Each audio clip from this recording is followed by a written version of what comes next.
The following presentation is for mature audiences only. Who are you? He's a fine man. All hell is broken loose. He's a great broadcaster. He's a very powerful guy. Absolutely brilliant. Feared by men, adored by women. He's a smart boy. It's patriotic. It's no big deal. It's the end of the world. I might as well tell you now. He's a monkey. And how you doing, ladies and gentlemen, boys and girls, children of all ages? Welcome into another edition of The Wyldeside with Eric Clark. I am your host, Eric Clark, saying thank you for taking time out of your day to hang out with us on the east side of Nashville. Make sure you're subscribed to the YouTube channel. Hit that notification button for the live stream.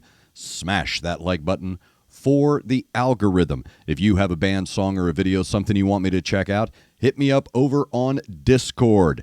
We have the left-hand side, YouTube reaction requests. Read the pinned message, drop a link, a brief description. I'll get to it when I can. All of our social media is linked down below, as well as ways to contribute to the channel and help the channel grow, from Patreon to PayPal. Thank you to Connect 200 Music to See and Aunt Betty's Nut Butter. Today's Discord suggestion, we are going to an OG CONCURPA. Rich Neath said, hey man, I want you back on Nightwish. So today we are back with Nightwish. The track is Stargazers. It is the live version. So let me know down below everything I need to know about the track, your experiences, all that stuff. You guys know the drill, man. So today on the Wyldeside, it is Nightwish, Stargazers, as suggested by Rich Neath. Let's check it out.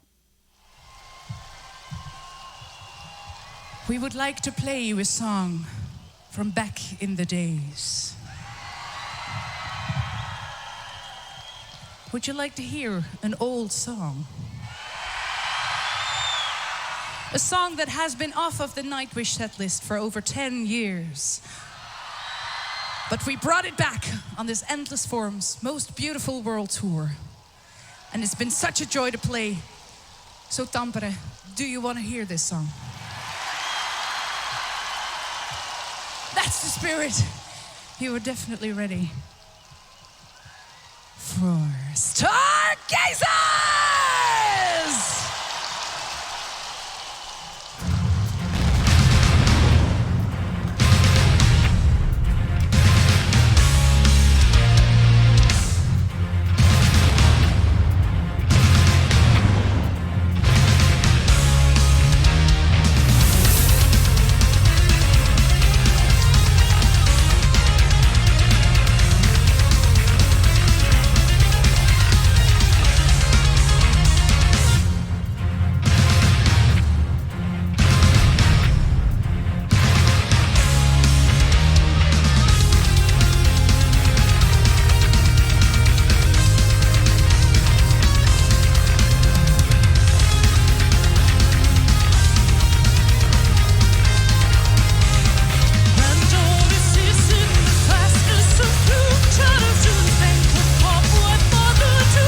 Look, man, that's like Emerson, Lake and Palmer, Black Sabbath. That is the perfect progressive symphonic metal tune.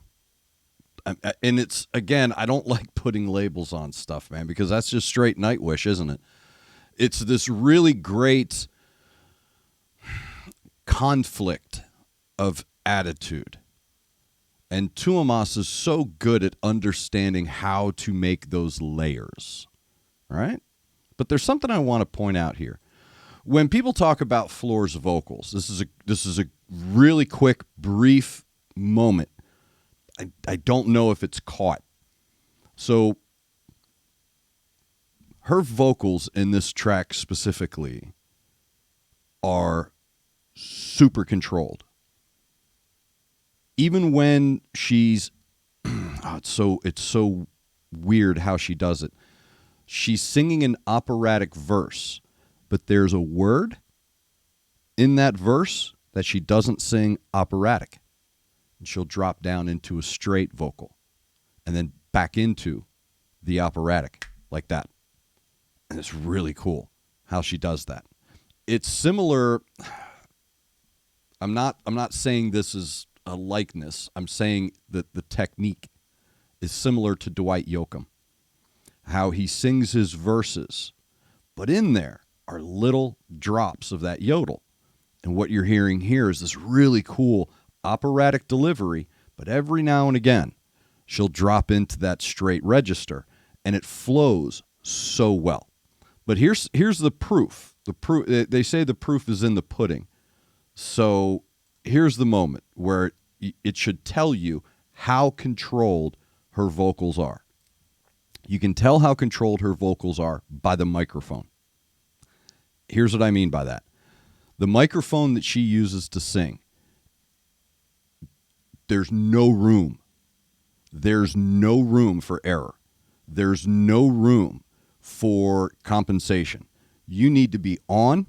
It's like having an SM7G or an RE320. These are very direct microphones, and you need to be tight and in your space the entire time on that microphone. Because if you move away from that microphone in any way, shape, or form, you're done. You drop.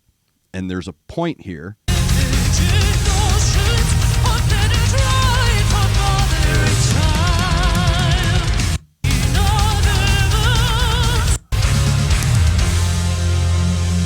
Where is it? Sorry. Where she does the hey, hey, hey.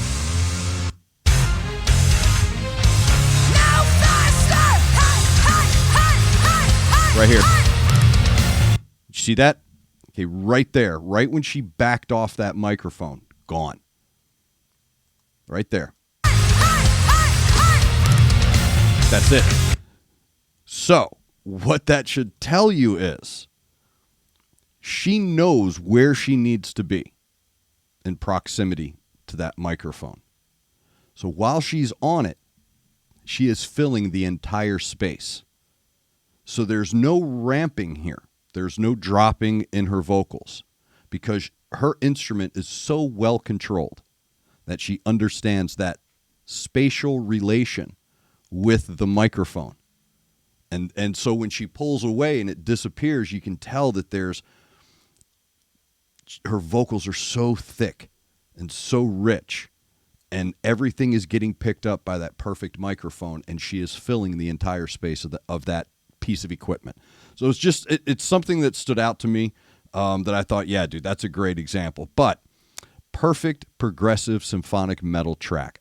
I don't like those labels. This is straight Nightwish. You can hear those ELP, yes, influences in there, along with the progressive blues of Robin Trower and etc. Because Empu is able to capture. This is a track that highlights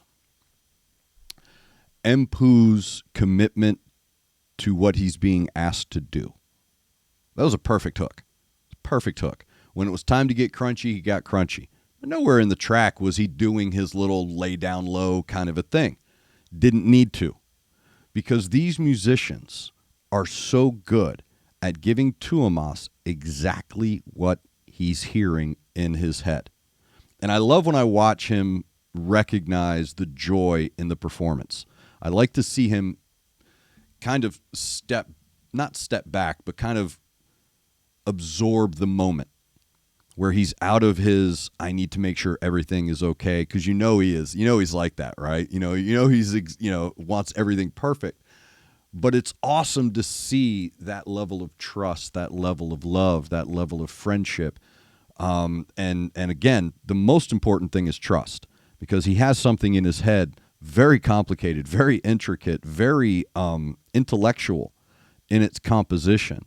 Yet he knows the people he's turning this over to, this baby of his, this creation of his. He knows that when he turns it over to these folks, to Marco, to Kai, and Floor, and Empu, he knows exactly what he's going to get back. And that level of trust it should be envious of any band member, to have that level of trust as a composer, to say, I have this really individual, unique thing in my head, and I know that when I turn it over to my friends, to my family, they're on the same page with me. What really is the standout of this track, though, is the drumming of Kai.